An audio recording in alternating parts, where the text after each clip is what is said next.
ಗಾಯಕ ಮ್ಯೂಸಿಕ್ ಮೈಲಾರಿಗೆ ಇದೀಗ big shock ಈಗ ಹೇಳ್ಬೋದು. ಯಾಕೆ ಅಂತಂದ್ರೆ ಮೈಲಾರಿ ಸಲ್ಲಿಸಿದಂತ ಜಾಮೀನು ಅರ್ಜಿ ಇದೀಗ ವಜಾ ಆಗಿದೆ.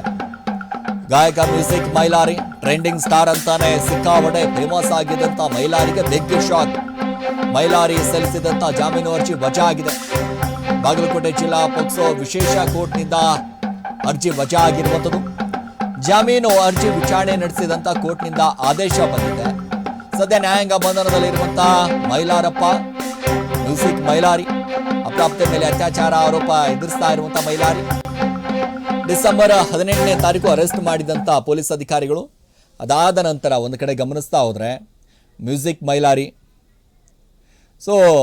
ಈಗಾಗಲೇ ಅರ್ಜಿಯನ್ನು ಸಲ್ಲಿಸಿದ್ರು. ಪೋಕ್ಸೋ ಪ್ರಕರಣದಲ್ಲಿ ಏನು ಕೇಸ್ ದಾಖಲಾಗುತ್ತೆ, ಅಪ್ರಾಪ್ತೆ ಮೇಲೆ ಲೈಂಗಿಕ ದೌರ್ಜನ್ಯ ಲಾಡ್ಜ್ಗೆ ಕರ್ಕೊಂಡು ಹೋಗಿ ಅತ್ಯಾಚಾರ ಮಾಡಿದ್ದಾರೆ ಅನ್ನುವಂಥ ಒಂದು ಆರೋಪ ಕೇಳಿಬರುತ್ತೆ. ಈ ಆರೋಪ ಕೇಳಿಬರ್ತಿದ್ದ ಹಾಗೆ 7 ಜನರ ವಿರುದ್ಧ FIR ದಾಖಲಾಗುತ್ತೆ. FIR ದಾಖಲಾಗ್ತಿದ್ದ ಹಾಗೆ ಮ್ಯೂಸಿಕ್ ಮೈಲಾರಿಯನ್ನು ಅರೆಸ್ಟ್ ಮಾಡ್ತಾರೆ.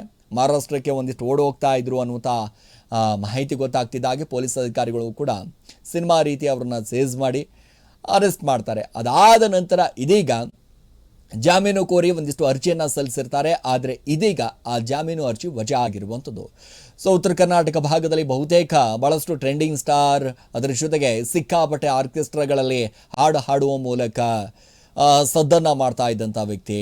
ಆದರೆ ಇದೀಗ ಕಂಬಿ ಎಣಿಸುವಂಥ ಪರಿಸ್ಥಿತಿ ನಿರ್ಮಾಣ ಆಗಿದೆ. ನೋಡಿ, ಅದಕ್ಕೆ ಹೇಳೋದು, ಸಾಕಷ್ಟು ಫೇಮಸ್ ಆಗ್ತಾ ಇದ್ದರೆ ಎಲ್ಲ ಕಡೆಯೂ ಕೂಡ ಕಣ್ಣಿರಬೇಕು, ಮೈ ತುಂಬ ಕಣ್ಣಿರಬೇಕು, ಭಾಳಷ್ಟು ಜಾಗೃತರಾಗಿರಬೇಕು.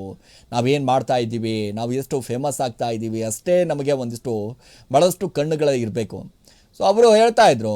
ಅರೆಸ್ಟ್ ಮಾಡಿದಂಥ ಸಂದರ್ಭದಲ್ಲಿ ಇದೇ ಮೈಲಾರಿಯೂ ಕೂಡ ಹೇಳ್ತಾ ಇದ್ರು, ನೋಡಿ ನನ್ನ ವಿರುದ್ಧ ಷಡ್ಯಂತ್ರ ಮಾಡಿದ್ದಾರೆ, ಹಾಗೆ ಮಾಡಿದ್ದಾರೆ, ಹೀಗೆ ಮಾಡಿದ್ದಾರೆ, ನನ್ನ ವಿರುದ್ಧ ಷಡ್ಯಂತ್ರ ರೂಪಿಸಿದ್ದಾರೆ, ಕಾನೂನು ಇದೆ, ಸಂವಿಧಾನ ಇದೆ, ನಾನು ಕೂಡ ಕಾನೂನುಬದ್ಧವಾಗಿ ಹೋರಾಟವನ್ನು ಮಾಡ್ತೀನಿ, ನನಗೂ ಕೂಡ ಈ ರೀತಿಯಾಗಿ ಮೋಸ ಮಾಡಿದ್ದಾರೆ ಅನ್ನುವಂಥ ಲೆಕ್ಕಾಚಾರದಲ್ಲಿ ಮಾತಾಡ್ತಾ ಇದ್ದಾರೆ. ಬಟ್ ಇದೀಗ ಅದೆಲ್ಲವೂ ಕೂಡ ಒಂದು ಕಡೆ ಗಮನಿಸ್ತಾ ಹೋದರೆ ಸಹಜವಾಗಿ ಒಬ್ಬ ವ್ಯಕ್ತಿ ಬೆಳೀತಾ ಇದ್ದಾನೆ ಅಂತಂದಾಗ ಕಾಲೆಳೆಯೋರು ತುಂಬ ಜನ ಇರ್ತಾರೆ, ಸಾಕಷ್ಟು ಜನ ಕಾಲೆಳೆಯುವಂಥ ಕೆಲಸ ಮಾಡ್ತಾರೆ. ಬಟ್ ಅದೆಲ್ಲದಕ್ಕೂ ಕೂಡ ಯಾವುದೇ ಸುಳಿಗಾಗಿರ್ಬೋದು, ಏನೇ ಆದರೂ ಕೂಡ ನಮ್ಮ ಜಾಗೃತಿಯಲ್ಲಿ ನಾವು ಇರಬೇಕಾಗಿರುವಂಥದ್ದು.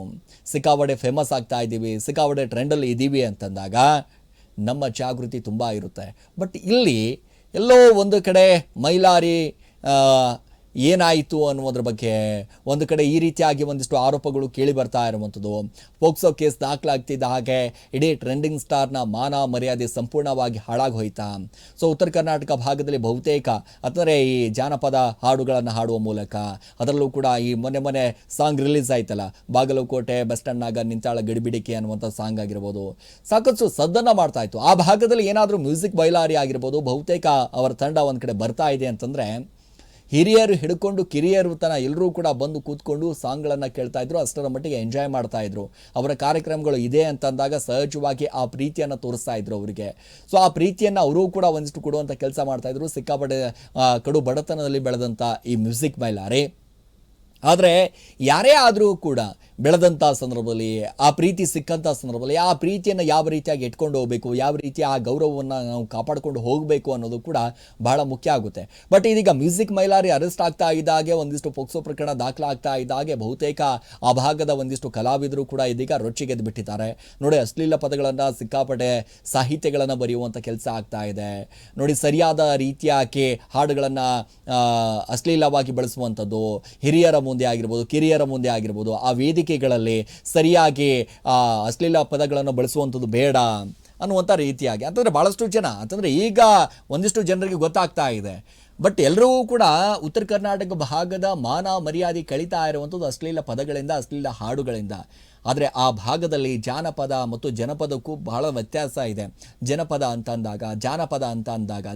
ಅಂತಂದಾಗ ಭಕ್ತಿಗೀತೆಗಳು, ತತ್ವ ಪದಗಳು ಆ ಭಾಗದಲ್ಲಿ ಒಂದು ಕಡೆ ಗಮನಿಸ್ತಾ ಹೋದರೆ ನಿಜವಾಗ್ಲೂ ಕೂಡ ಭಾಳಷ್ಟು ಖುಷಿ ಆಗುತ್ತೆ. ಯಾಕಂದರೆ ಈ ಹಳೆ ಜಾನಪದ ಸಾಂಗ್ಗಳನ್ನು ಗಮನಿಸ್ತಾ ಹೋದರೆ, ಆದರೆ ಈಗ ಟ್ರೆಂಡಿಂಗ್ ಬರ್ತಾ ಇರುವಂಥ ಅಶ್ಲೀಲ ಪದಗಳು, ಯಾಕಂದರೆ ಎಲ್ಲವೂ ಕೂಡ ಸೊಂಟದ ಕೆಳಗಿನ ಮಾತುಗಳೇ, ಸೊಂಟದ ಕೆಳಗಿನ ಸಾಹಿತ್ಯಗಳೇ ಬರ್ತಾ ಇರುವಂಥದ್ದು. ಹಾಗಾಗಿ ಒಂದಿಷ್ಟು ಬದಲಾವಣೆ ಆಗಬೇಕಾಗಿದೆ. ಉತ್ತರ ಕರ್ನಾಟಕ ಭಾಗದಲ್ಲಿ ಬಹುತೇಕ ಏನು ಈ ಕಲಾ ಕಲಾವಿದರಿದ್ದಾರೆ ಅವರೇ ಒಂದಿಷ್ಟು ಬದಲಾವಣೆ ಆಗಿದ್ರೆ, ಆ ವೇದಿಕೆಗಳ ಮೇಲೆ ಅಶ್ಲೀಲ ಪದಗಳನ್ನು ಹಾಡದೇ ಇದ್ದರೆ ಒಂದು ಕಡೆ ಭಾಳಷ್ಟು ಒಳ್ಳೆಯದು. ಯಾವುದೇ ಕಾರ್ಯಕ್ರಮಗಳನ್ನು ನಾವು ಮಾಡ್ತಾ ಇದ್ದೀವಿ ಅಂತಂದಾಗ ಅಲ್ಲಿ ಅಶ್ಲೀಲ ಪದಗಳು ಇರಕ್ಕೆ ಹೋಗಬಾರ್ದು. ಯಾಕಂದರೆ ಆ ಗ್ರಾಮದಲ್ಲಿ ಹಿರಿಯರಿರ್ತಾರೆ, ಕಿರಿಯರಿರ್ತಾರೆ, ಭಾಳಷ್ಟು ಮಹಿಳೆಯರು ಬಂದು ಕುಡ್ಕೊಂಡಿರ್ತಾರೆ, ಭಾಳಷ್ಟು ಯುವಕ ಯುವತಿಯರು ಕೂಡ ಕೂತ್ಕೊಂಡಿರ್ತಾರೆ. ಯಾಕಂದರೆ ಆ ಹಾಡುಗಳಿಂದ ಪ್ರೇರಣೆ ಆಗುವ ಮೂಲಕ ನೋಡಪ್ಪ ಭಾಳ ಅದ್ಭುತವಾಗಿ ಹಾಡ್ತಾರೆ ಅನ್ನುವಂಥ ಕಾರಣದಿಂದ ಏನು ಬೇಕಾದರೂ ಕೂಡ ಹಾಡಿದ್ರೆ ನಡೆಯೋದಿಲ್ಲ. ಅಲ್ಲಿ ಭಾಳ ಅದ್ಭುತವಾಗಿ ಸಂಸ್ಕೃತಿ ಯಾವ ರೀತಿಯಾಗಿದೆ, ನಮ್ಮ ನೆಲ ಜಲ, ನಮ್ಮ ಉತ್ತರ ಕರ್ನಾಟಕ ಭಾಗದ ಸಂಸ್ಕೃತಿ ಏನು ಅನ್ನೋದನ್ನು ಕೂಡ ಕಲಾವಿದರು ಒಂದಿಷ್ಟು ಎತ್ತಿ ಹಿಡಿಬೇಕು ಅನ್ನೋದೇ ನಮ್ಮ ಆಶಯ.